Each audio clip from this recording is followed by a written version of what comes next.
I asked you to define happiness in 3 words, what would that be? For me, it is freedom, peace, and love. We all travel for different reasons. Just like any other kind of evolution, I do believe that the reason why we travel also evolves over time.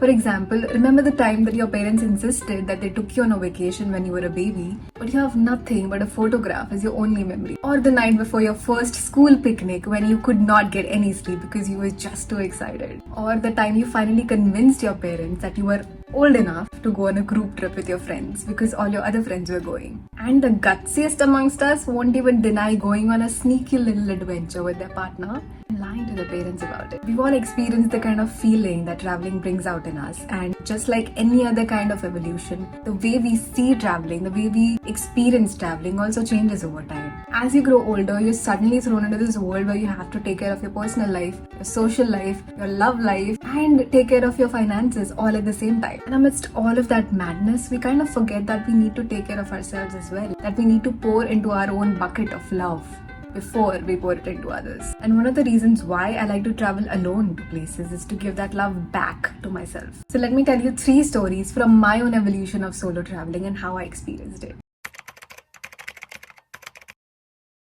I grew up in a traditional joint family with 10 people living under one roof. And though people say that it's a rarity to see that in modern times and that they would be better off living in a nuclear family, I feel grateful to be born into one. Living in a joint family has taught me how to love selflessly. When I look at my aunt, my mother, and my grandmother, they taught me how to be strong, resilient, and nurturing at the same time. To put everyone else's needs before their own. Though it felt great to be cared for and to be on the receiving end, I couldn't imagine what it would be like on the giving end. I kept thinking to myself, isn't that how every female conditioned to function in this society? To pour love into others' cup before even filling their own. I wanted to change that. And it was the quiet strength or the female force in my family that inspired me to think of a life beyond the 4 walls of my house. To think beyond what I thought I was capable of. And it was at this point that I began watching a lot of solo female travelers on TV shows and on the internet, taking over the world and sharing their own individual experiences with the world. It opened up a whole new world and unlocked a desire within me to do the same. So when I was about to turn 21, I decided I would go on a solo trip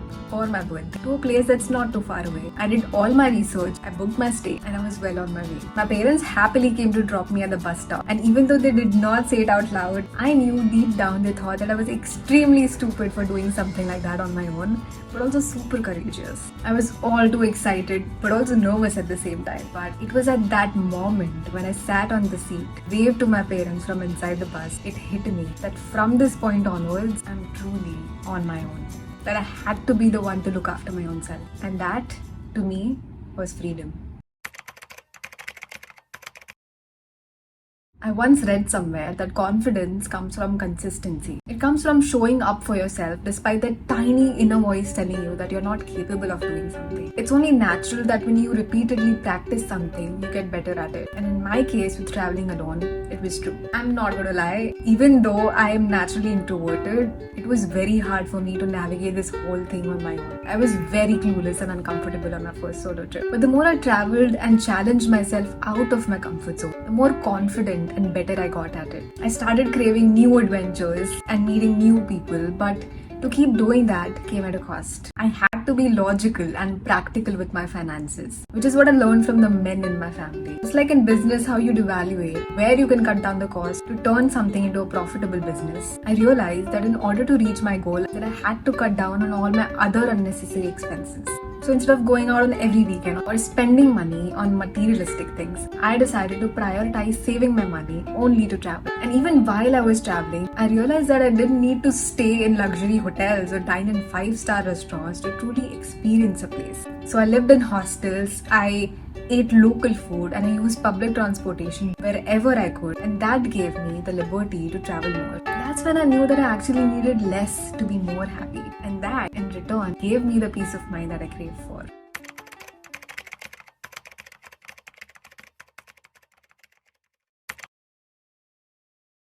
Growing up a 90s kid is both a blessing and a curse for one particular reason. We got to witness some of the most passionate, slow burn romance movies, books, and series, which made us set the bar for romance in our own lives way too high. It made us hopelessly romantic and let us believe that that was what love was supposed to feel like. And funnily enough, it always does feel like that in the beginning. But it doesn't take long for reality to kick in and tell us that it's actually far from it. Having been in an abusive relationship in the past, I have learned that when you're dating someone, you're not just dating that person. You're also dealing with their past, their entire upbringing, their communication style, their coping mechanisms, and moreover the choices that they make in their daily lives that can heavily impact your overall wellness and your well-being. So take your time to choose the right person because they can truly make or break the way you choose to see things. Social media and culture may have taught us to romanticize the idea of love, but no one ever taught us how to love the right way. And when I think about our culture, I also think about all the poets and artists that have made an attempt to understand the true meaning of love. This is when I discovered the pure talent of an artist, that is John Mayer, while I was on my solo trip to Goa last month. As I stood by the beach, all alone, watching the waves slowly crash on the shore and kiss my feet, I finally understood the true meaning of love. Not just the kind you give to others, but the kind you give to yourself. Song Perfectly Lonely perfectly echoed how I felt in that moment. And yet, it taught me to fully embrace that emotion and sit with that feeling of loneliness. When I began traveling alone, it gave me the independence I craved. I didn't have to depend on anyone to do the things that I wanted to do or go to places I wanted to go. I could do all of that on my own, and it gave me the freedom and peace that I was looking for. But there was always one thing that was lacking, and that was love. With the do it all alone attitude, I built these huge walls around me because I believed I would be of some value if someone out there eventually climbed over these walls, found me, and loved me the way I deserved to be loved. But little did I know that my worthiness was not something to be placed in someone else's hands, because I get to decide my own value. Throughout my life, all my inner child ever needed was to feel seen, heard, and loved. So I wrapped my hands around myself and I called her to be with me in that moment.